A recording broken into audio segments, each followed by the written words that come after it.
Uh,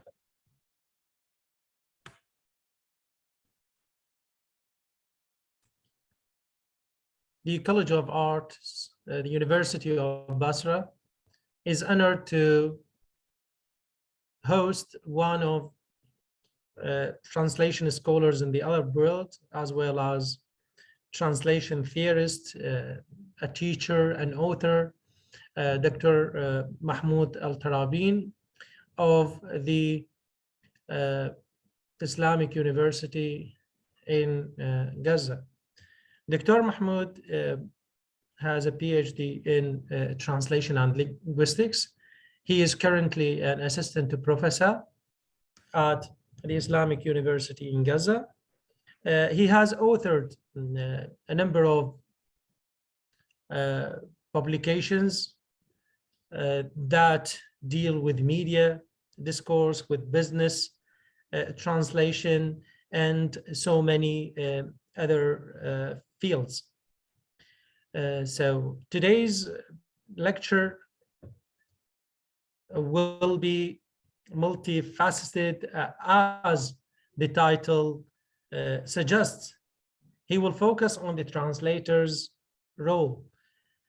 I think he will underline the new insights into the role that translators and interpreters may play. So, Dr. Mahmoud, we are happy to have you this evening, and you can start. Good evening. Assalamu alaikum wa rahmatullahi wa barakatuh. I'm really honored to meet with you, Dr. Jason, and your colleagues at the College of Arts, University of Basra. Inshallah, like our presentation today will be very focused with some practical examples on the translator's multifaceted role, ودور المترجم متعدد الأوجه. Of course, we can't really go directly into the topic without just seeing how do we really look at the concept of translation itself, because the concept of translation itself, or how we look at it, will shape our understanding of the role translators play in the translation process. Do we really think of translation as a mere replacement of textual materials between two languages? And if we take it that way, then translators normally play no role but replacing source language terms, sentences, or text with target language terms, sentences, and text. Do we look at it as domestication, bringing like the other to us? Do we look at it as foreignization? We take ourselves to the other, or do we consider meeting target language expectations when we think of like translation definitions and related topics? So it's important to really look at what do we mean by the concept of translation, or what does translation mean to us? Like if we actually look at the Arabic definition of the verb ترجم, we find that it means فسر كلام فلان. So here, basically, they do not look at it as a kind of textual material, but rather an explanation of something into another language. It's also important that we look at the very basic term equivalence and translation. Although, I mean, having the word equivalence may seem to be a naive idea for all of you, but it's really important that we look at it. Do we, because whatever you do in translation, there are only two basic things, regardless of what you want to name the translation process. We either have formal equivalence or dynamic equivalence. Regarding of whatever names are there, formal equivalence, I'm just focusing on the semantic equivalence between the source language and the target language. Dynamic equivalence, which may give me room to make few changes in the target text, for example, to meet a certain ideology, to meet target readers, for example, expectations. Equivalent effect, and this is actually something which is really difficult to achieve in translation, because equivalent effect has to do with time, has to do with person, has to do with social, cultural, and ideological constraints. So when we really say that I want to achieve an equivalent effect in my translation, this aim may seem far from being possible to achieve. So if this is the case with equivalence, then this should actually apply to the whole translation product we are presenting to our readers. Now, before going deep into the role of translators or the multifaceted role of translators, we need to see what are the factors which affect translators' roles. For example, we may have linguistic factors which are easy normally to deal with. These are just basic things which are easy to deal with. Do we talk about cultural factors? Now we are going to a higher level where things are not easy to be addressed or handled. Now, but if we basically look at linguistic factors, we may have a certain structure, we may have another word, but when things come, sorry, I have to pause for a second. Yes, Doctor, you can mute now. Yeah. You can mute now. So we will mute Dr. Mahmoud for less than 3 or 4 minutes until Iqama finishes.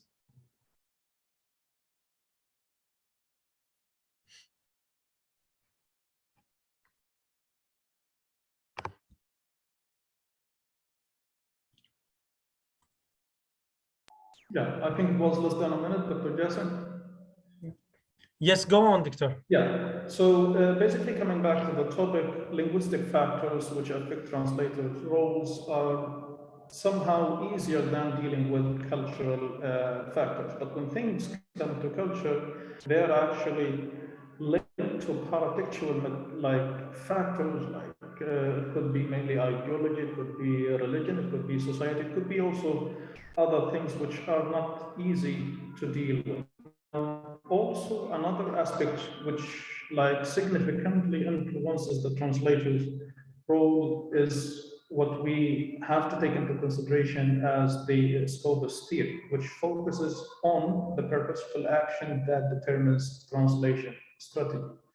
Now, if we take this into consideration, we really cannot talk about loyalty to the source text at all. Now, I understand that a lot of people in the Arab world argue for being loyal to the source text, but this may not be like possible in all contexts. Now, if I have, for example, a text, an English text, which goes completely against my ideology, and I want to render this text to the target readers like following the same ideology as I do, or who believe in things in which I also believe, then in this way, the translator has to intervene or have to intervene so that my translation at the end has to be read by someone. So if my audience will not like my translation, then I'm not going to translate for myself. I can just read it into English. So Scopus theory actually, if one looks into it, will focus on the purposeful action. It will also focus on the commission. If people are paid or if translators are paid to carry out, or to conduct the translation process in a certain way, then we cannot tell them, no, you have to be loyal to the source text and you cannot make changes. These things are not at all possible if we take commission in translation, if we take cultural as well as ideological reasons into consideration. Now, every translation must have a specific purpose. Are you going just to inform the general readers about something? Are you going to draw their attention to a specific point you want to highlight? Are you, for example, going to change an ideology or change the way people think about something? You can also do that in your translation. In addition, also as rewriting. Now we come to this, especially in the context of Palestine, or the context of the Palestinian-Israeli context. We strongly believe, like us here, that translation is a kind of rewriting and resistance. But how can I think of translation as rewriting? So if we, for example, look at this, the conventions which control the writing of a source text are set to meet expectations for the source author and readers. Now, every text, in whatever language it is written, it is meant to meet a specific purpose for the author in the first place and for the readers in the second place. Now, when we come to translating this text, which has a specific purpose for the author and also specific purposes for the readers themselves, and when we come to think of that text being translated into another language, sometimes maybe these purposes are not the same. They are not identical, especially if we look at English and Arabic. It could be like very close between European languages, but certainly not between English and Arabic, unless the text is of very general purpose. Unless the text is of very general purpose, then we really can't think of the same expectations. Now, Lefebvre was actually the first one to speak about rewriting translation, says translation is a rewriting of the original text. Now, all translations, which are thought to be rewritings, reflect certain ideology. Now, this ideology changes in the process of translation from source text ideology or source text embedded ideology into target text ideology or target text embedded ideology. We go further, certain rewritings are inspired by motivations and are produced under ideological constraints, regardless of the rewriter's agreement on the dominant ideologies. Now, what we mean by that, if we take the, let me say, a news article in an Israeli English newspaper like Times of Israel. Now, sometimes they say, or they use expressions like Palestinian terrorist. Now we come to this, if a Palestinian newspaper is going to translate this, they will change it into Muqawimun Philistini. And here, this is an ideological constraint, which tells me as a translator that, look, Mahmoud, you have target readers whose ideology is completely different from the ideology of the source text. And this necessitates your interference in the text to change whatever has been said, or the descriptions, or the labeling in the source text to other labelings or descriptions which should meet the expectations of your target readers.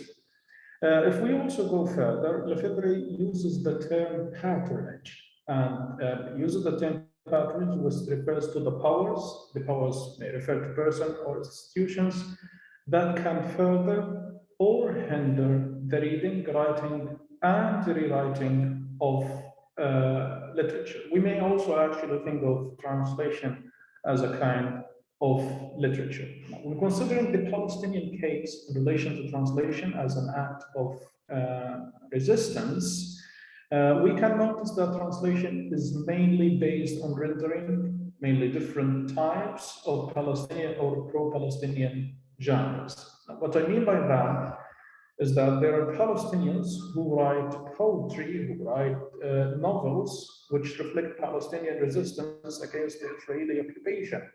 There are also other pro-Palestinian writers like Joe Sacco, from whose work I'll be presenting some examples. They write texts in support of the Palestinians. Also, these texts are literary genres. They could be comics, they could be, for example, novels, could also be poetry or other types of literary genres. Now, in our case, translators in conflict zones is an area where translators' roles normally change from somebody who's replacing textual material, source text material, text, writing, speech, whatever it is, into somehow different version in the target language. Now, in general, there is little literature on translators' roles in conflict and war zones, as, for example, Baker 2010 explains. Conflict generally refers to clash of interests or a situation in which two or more parties seek to undermine each other. So this is actually what is happening in translating, for example, English news, which contradict the Palestinian ideology or generally the Arab ideology to the Arab readers. It tries to undermine the role of the source text, for example, author and writer. Also, translators in conflict zones, they do not only replace text, but what they do is that they participate in circulating domestic public narratives beyond their national boundaries. So here, their role is not merely replacement of textual materials, but they participate in circulating domestic public narratives. Sometimes they actually re-narrate the whole writing of the source text in order that such writing or new writing meets the expectations of the target readerships, be they Palestinians or Arabs. Also, Baker explains that translators reframe aspects of political conflicts. So, in addition to their traditional role of replacing textual materials, they also reframe aspects of political conflicts and hence participate in the construction of social and political reality. Hermes also said that the translator's voice is always present in translation, and this voice is seen as a second voice, overtly seen in the translated text, which, all of these points reflect that translators intervene in the text, especially in the context of conflict, especially when there are conflicting ideologies.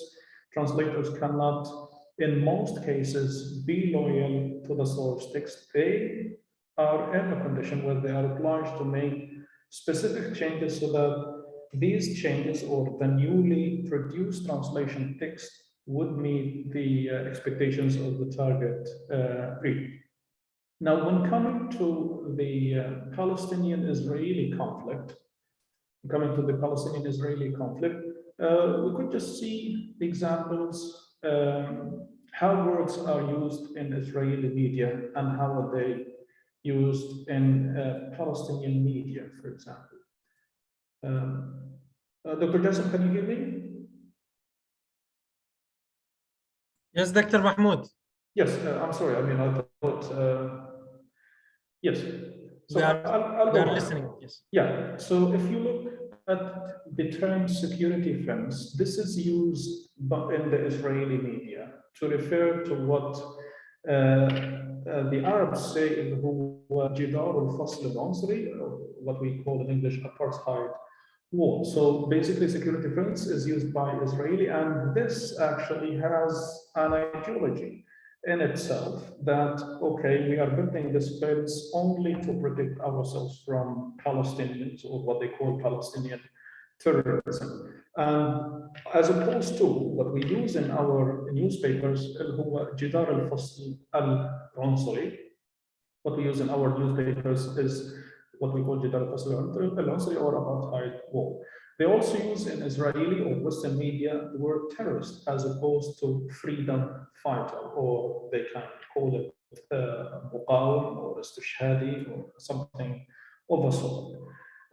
They also use disputed territories as opposed to occupied territories. Now, there is a significant difference between the two in terms of their ideological, for example, expectations, their ideological meanings.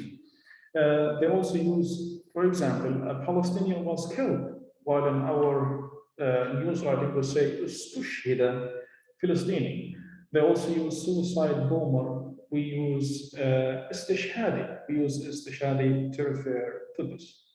Now, I have few examples from Joe Sacker's footnotes into Gaza. This was actually an article by Barkozar, Tubati, and Hamim Abu Dayya from Jordan. They wrote, or they worked actually on a translation by Joe Sacco, and they highlighted the translator's interference, the translator actually clear interference in the text. Now, the first thing one can look at is the cover of the source novel and the target novel. Now, if you look at the left, or actually if you look on the left, you see the author, source text author name is written in capital. Like if we look at the Arabic translation, it's written in a smaller font, the last thing in the text. Now, if you also look at footnotes into Gaza, we see the word Gaza at the top. It's written with the biggest font. Also, Tariq min al-Nidal. Now, these words, Tariq min al-Nidal, are completely missing in the source text, are completely missing, but the translator had to add these to reflect the Palestinian struggle against the Israeli occupation. So actually, if you look at this, it tells you a lot about the translator role in this, re-narrating the whole work right from the title itself, or right from the cover itself. These actually, the words footnotes refer to two massacres, one in Khan Yunis city, the city like directly after my city, and the other one was in my own city.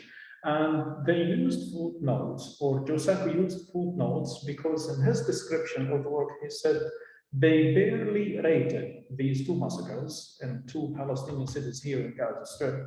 They barely rated a footnote in history. And that's why actually he used the word footnotes in the title. We go ahead also, we look at the translation of Palestine versus Israel. Now the source text, اللي هو الرواية الإنجليزية تبع جو ساكو, when translating place names on maps, it was Israel mentioned in the short one. The translator uses Palestine instead of Israel. So the source text will have Israel, the target text will have Palestine. Here, when we translate place names. However, the translator kept the names of the checkpoints as are. المعابر اللي بين قطاع غزة والأراضي الفلسطينية المحتلة. He just kept the names as they are.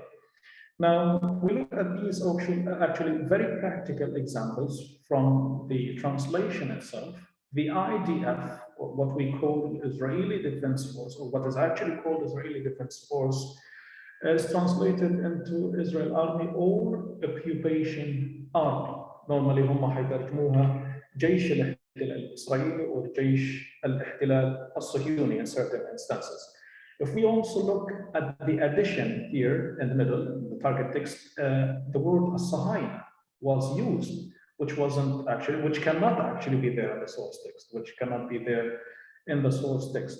We also look at the word actions here, Israeli actions against Palestinians. Actions was translated as intihakat.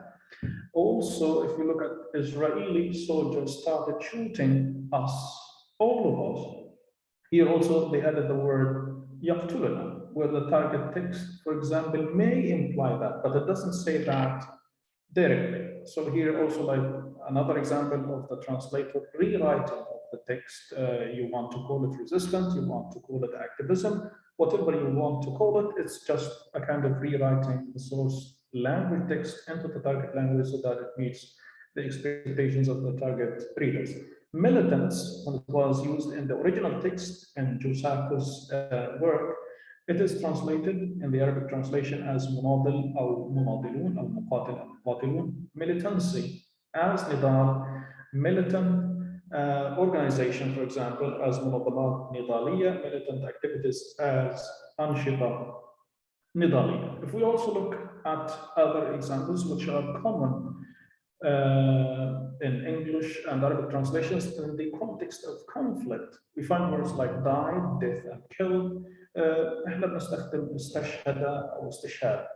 We realized it was him. وأدركنا أنه استشهد. We realized that it was him. وأدركنا أنه استشهد. This is another example of also translators interference in the text. This, example is from Netanyahu's speech in the UN General Assembly in 2014. And this speech, اللي هو خطاب نتنياهو في الأمم المتحدة أو في الجمعية العامة المتحدة في عام 2014, has the highest words against, for example, Islam, Muslims, Iran, ISIS, and others of the source, only 2014 speech. So if you look here, for example, and it is rapidly spreading in every part of the world. So the Israeli translator الترجمة هاي كانت موجودة حتى على هو موقع وزارة الخارجية الإسرائيلية. الترجمة العربية هذه موجودة على موقع وزارة الخارجية الإسرائيلية. فالمترجم الإسرائيلي أضاف التشدد الإسلامي، which wasn't actually there in the in the source text. The second example, and by this we conclude, trigger the apocalyptic return of an imam from the 9th century. So here you noticed, for example, that the translator added the word Ashiri into the target text. This is also another intervention of the translation. You may call it, for example, rewriting. You may call it re-narrating. You may call it, for example, let me say, resistance. Whatever you call it, it's just a kind of translators' interference in the process of translation, mainly to meet the expectations of the target readers. And by this, I come to the conclusion of my very short talk. I hope it was somehow fruitful and beneficial. Dr. Jassim. Thank you, Dr. Mahmoud, for sharing your ideas about the role of the translators. And I think our students, our guests, will comment and will seize the opportunity to ask you about some of these. We apologize for our audience for the noise that is in your, let's say, voice because of the, let's say, large maybe area that you are sitting in. Yeah. But we've got but I hope the voice is clear. Most of the I hope ideas. it's clear. Just to be. Okay, Dr. Mahmoud, thank you very much. Can I start by asking you if you go back just to the cover of the novel? Sure. Yeah. There is a kind of reframing, let's say, or re-narrating of the novel, which starts right from the cover. Yes. By let's say from paralanguage, let's say. Here, the source text is the Arabic or the English one? English. It was the English one. It was English. So, do these changes reflect certain, let's say, cultural or ideological motivations, beliefs, and so on? Yes. Yeah, do you have something to say, or shall I comment? Okay. So, as far as do you want to complete or the whole title, the reframing of the title, of the colors, of the fonts, of let's say even the use of lowercase, higher case letters, do these reflect certain ideologies that you can interpret and relate to certain, let's say, sources or ideological sources? Can you find justifications? Have you thought of that? Yes, I strongly believe that the translator intervention, or let me call it actually ideological intervention, in reframing the cover is very clear in this example. Now, if you look, number one, Gaza was mentioned at the end. Here it is at the beginning. If you also mention like footnotes in Gaza, and the original one, it was in bold and it was really in a very big size, but it was here in a smaller font also. The author, or the name of the author himself, it was right at the beginning, here it was at the end. And for example, here, preference or importance first goes to the author, then here to the text. But here, for example, it's mentioned after that, which actually tells me that the translator focuses more on Gaza, what is happening in Gaza, rather than mentioning the author's name at the beginning. Another example of the ideologically manipulated intervention of the translator is the addition of Tariq min al-Nidal, which wasn't at all mentioned in the title. The use of the word Tariq is extremely important in the Palestinian context, whether for Palestinians or even for Israelis, because both say that it is, for us, it's history. For us, it's history. Even for the Israelis, they believe it's history. Although this word wasn't mentioned in the source text or in the cover of the source text, it is highlighted in the cover of the of the Arabic translation. Also, the word nidal, which actually, now George Sacco, when he wrote this word, he was sympathizing with the Palestinian, but he did not interfere to the level and say that it was like a struggle. He talked about it as a kind of hardships where Palestinians experienced. But the word nidal also tells the reader that, look, whatever Palestinians are doing, whatever they are facing is, a type of resistance against the Israeli, let me say, occupation. So in many ways, the translator ideological can be clearly seen in the title, or at least that's what I believe. Thank you. Thank you, Dr. Mahmoud. You're welcome. Most of our audience, are students. So what's your advice for them when they are asked to translate? Do you want to draw their attention to certain aspects that they are unaware of, starting from the cover, for example, from notes, footnotes, styles of writing, the use of images, the use of colors? Sometimes when they translate, they don't pay attention to such minute details. Yeah. So what is your advice, first of all, as a translation critic, let's say, and then as a teacher?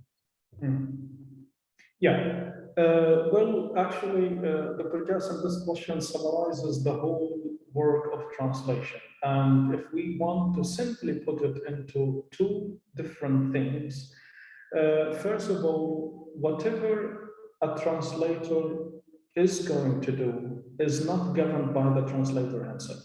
I believe, or I strongly believe, that the room or the freedom the translator enjoys is extremely limited. Why I'm saying this? I'm saying this because, for example, you have a certain ideology of supporting your own, for example, people, and you want to make certain changes, as these changes and as well as the changes we've just seen in translating terrorists as for example, the power.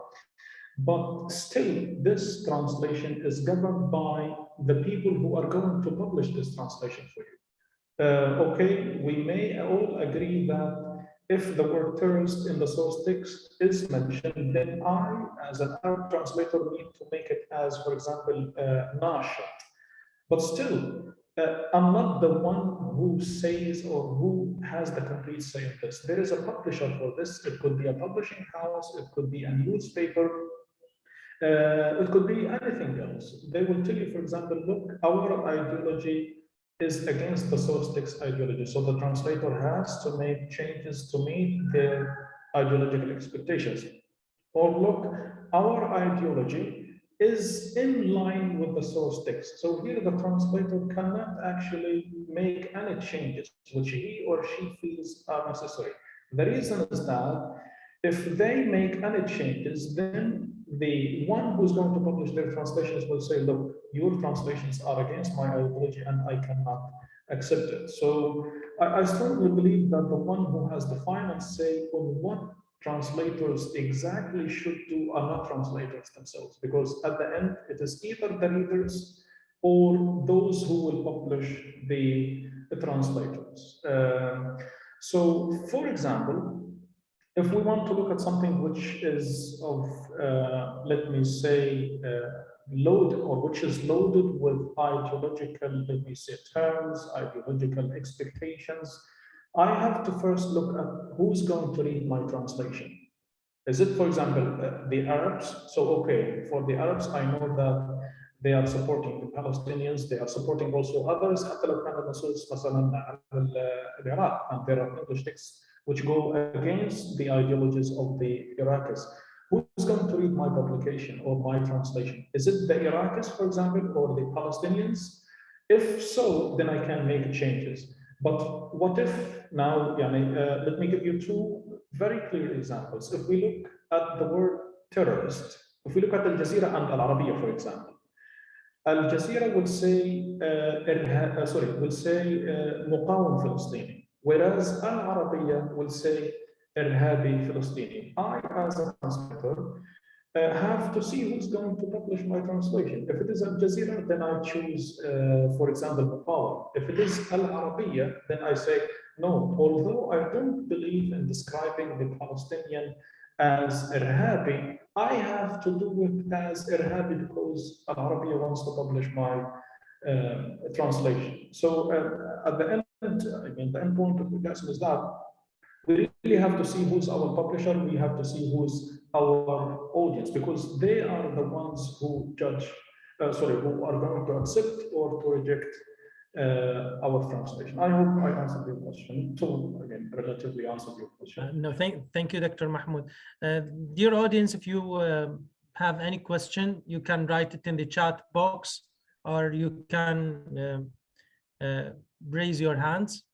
Dr. Mahmoud, meanwhile, you've talked about translators in the war zones, particularly now Palestine, let's say. Do you face, let's say, dilemmas, detention, let's say, threat, as far as the Israeli-Palestinian conflict is concerned? If you are a translator and it translates something that is ideologically, let's say, motivated and so on. Yeah, I just have to mention that now what is remaining from Palestine is divided into two parts. The Gaza Strip, where I live, and the West Bank, which is the other part. Now, the Israelis have more control on the West Bank, where, for example, they can easily detain any Palestinian when they want to travel to Jordan or when they want to move from one city to the other. But for me, for example, here we are somehow at liberty to translate in the way we want. Where is the difficulty? The difficulty is, for example, if I translate something which really bothers the Israeli, let me say, intelligence or the Israeli politicians, and I want to cross to the West Bank, there is a checkpoint between Gaza and the West Bank, which is also controlled by the Israelis. So if there is something which I wrote and they didn't like, one may get actually detained on this checkpoint. But here in Gaza, we are somehow at liberty of translating the way our target readers, expect our translation to be. But yes, some people can be detained for this, especially in the West Bank, not in Gaza. I mean, I haven't heard of any case, Dr. Jassim, but maybe it can happen. Okay, thank you, Dr. Mahmoud. Bayda,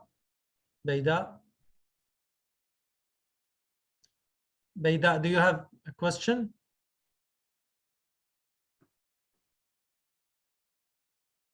Bayda? Okay, Khansa. Yes. Yes.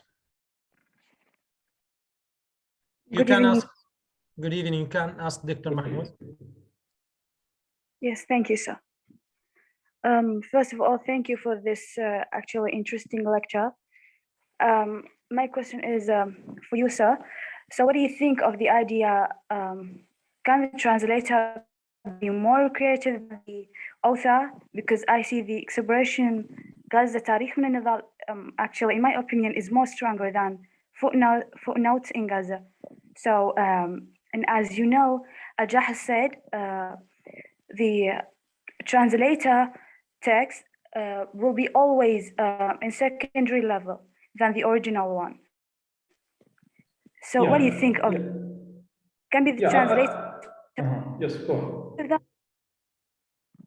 I mean, Sister Khansa, I think you meant like, can the translator be more creative or something like that? Yes.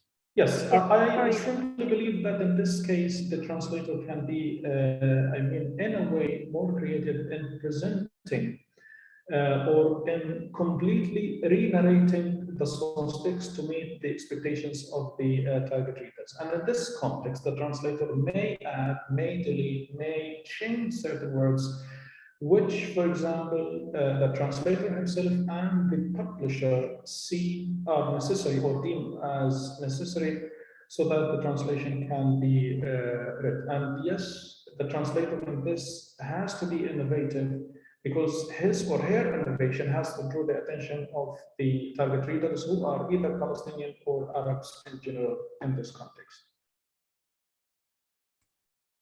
Oh, Thank yes. you, Dr. Mahmoud. Thank you. Do you have another question, Khansa? Excuse me? Do you have another question, or that's all? It's no, it was very clear lecture. Thank you, sir. Thanks a lot. Bayda. Yes, good evening, Dr. Jassim. Good evening. Good evening for everyone. Sorry, Doctor, I guess you called my name, but this is a poor connection, actually. Oh, no problem, no problem. No problem. Okay, my question is for Dr. Mahmoud. At the beginning, hi, Dr. Mahmoud. Hello. Glad to have this opportunity. It's my honor. Thank you, Doctor. My question, I didn't know if Dr. Jassim come across such a question because of poor voice, actually. But my question is about the cover of the book. I didn't know if you are make some addition on the title, because I didn't find غزة تاريخ من النضال in the source one. So I wonder if you add some word from your own, Doctor. No, actually, as I highlighted, the whole novel was translated by Al-Jermi, who's, I believe, a Palestinian living in Syria. So the work isn't actually mine, but I'm just commenting on it, showing the interference of the translator or the re-narrating of the translator. And if you can see, for example, Tariq من النضال is an addition which wasn't there at all. Mainly the addition, the manipulations of the translator interference in the text could be through addition, could be through deletion or omission, it could be through reordering or organization of the text. Yes, here, for example, a great example is addition, which wasn't at all in the source text. And this addition serves ideological purposes for the translator, for the publisher, and for the Arab readers. If the publisher didn't like that, it will not be here. And if it is expected that the Arab readers will not like that, it will not also be here. Thank you, Dr. Mahmoud. I think Bayda wants you to suggest, what is your suggestion as a translator? Will you opt for the translation, or you may add your own as a Palestinian who is living in Gaza?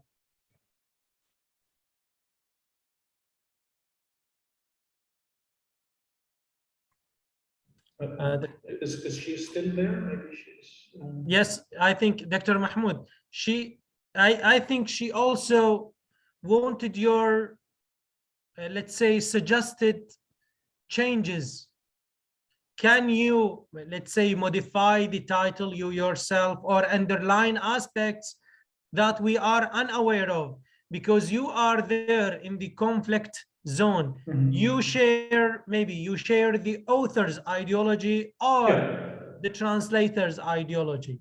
Well, in my case, as I said earlier, Dr. Jason, regardless of the fact I share the ideology of the translator, at the end, what is presented to the target readers, I'm not the one who completely decides on this. Even if I like it to be translated in a way, and the publisher doesn't want it to be in this way, at the end, there is a kind of compromise. There is a rule, for example, for addition and deletion. Now, as I mentioned earlier, in my answer to our sister Khansa, if the publisher, this is, for example, for me, Tariq min al-Nidal is a very important and actually innovative addition to the title.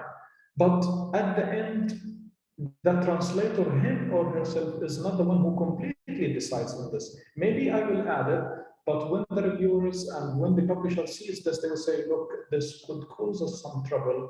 It has to be deleted.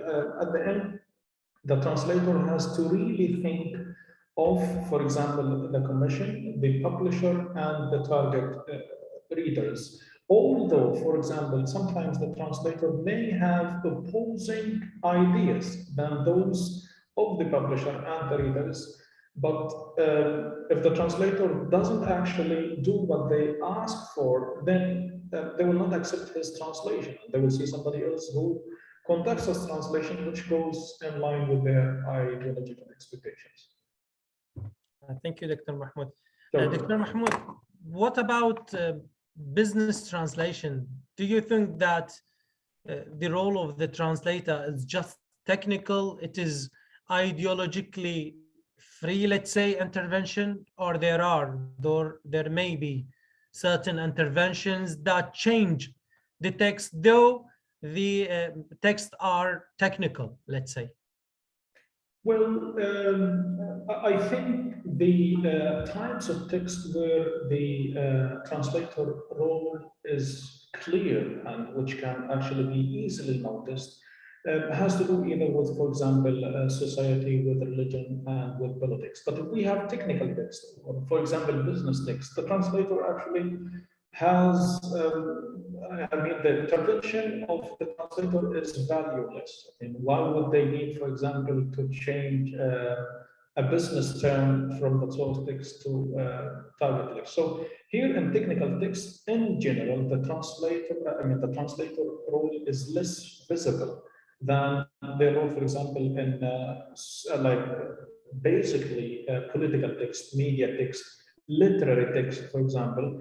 Here there's more room for translator intervention. But for example, technical text, I personally do not see any need for the translator intervention, except for making some, let me say, lexical or syntactic changes so that they go or they meet the, or they meet the structure of the target language.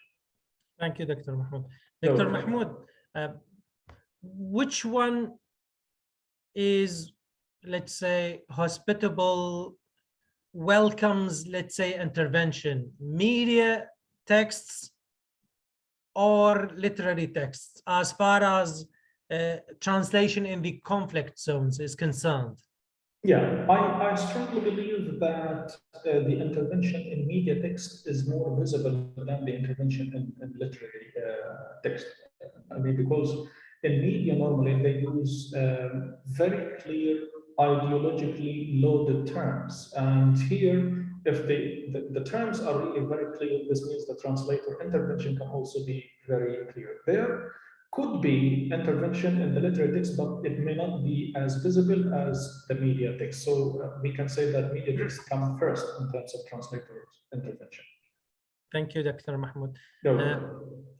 If you have any other question, we have bothered Dr. Mahmoud with No, not at all. It's my pleasure. With so many questions, but we want to see the opportunity. It's my pleasure. It's my pleasure. Okay.